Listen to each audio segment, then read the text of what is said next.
এইরূপে যখন ভূমণ্ডলে মনুষ্যদের সংখ্যা বৃদ্ধি পাইতে লাগিল ও অনেক কন্যা জন্মিল, তখন ঈশ্বরের পুত্রেরা মনুষ্যদের কন্যাগণকে সুন্দরী দেখিয়া যাহার যাহাকে ইচ্ছা সে তাহাকে বিবাহ করিতে লাগিল।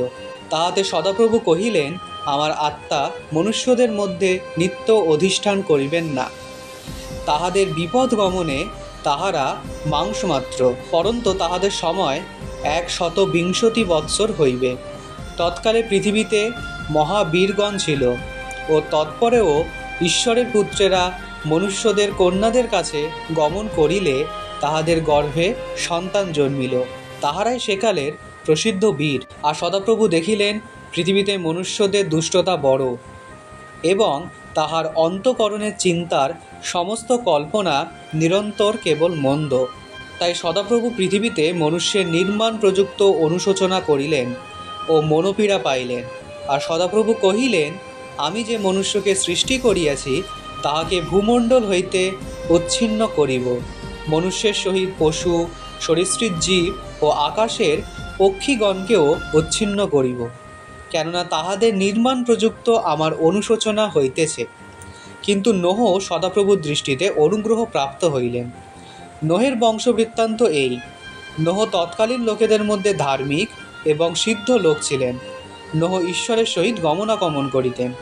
নোহ শেম, হাম ও জেফত নামে 3 পুত্রের জন্ম দেন। তৎকালে পৃথিবী ঈশ্বরের সাক্ষাতে ভ্রষ্ট, পৃথিবীর দৌরাত্ম্যে পরিপূর্ণ ছিল। আর ঈশ্বর পৃথিবীতে দৃষ্টিপাত করিলেন, আর দেখো সে ভ্রষ্ট হইয়াছে, কেননা পৃথিবীস্থ সমুদয় প্রাণী ভ্রষ্টাচারী হইয়াছিল। তখন ঈশ্বর নোহকে কহিলেন, আমার গোচরে সকল প্রাণীর অন্তিমকাল উপস্থিত, কেননা তাহাদের দ্বারা পৃথিবী দৌরাত্ম্যে পরিপূর্ণ হইয়াছে। আর দেখো আমি পৃথিবীর সহিত তাহাদিগকে বিনষ্ট করিব।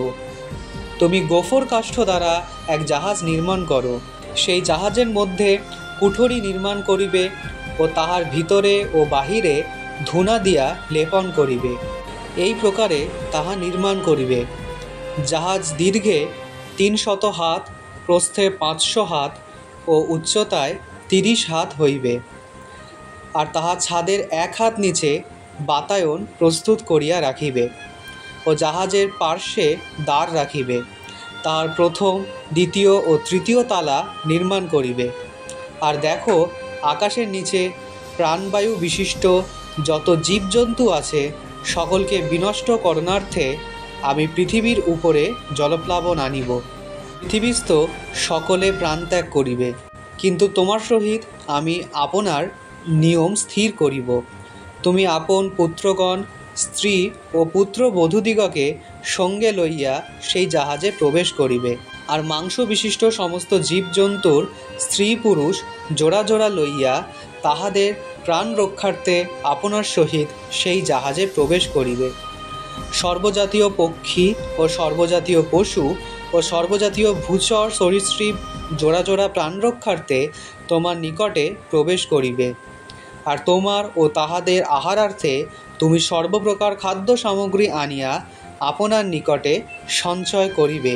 তাহাতে নোহ সেইরূপ করিলেন।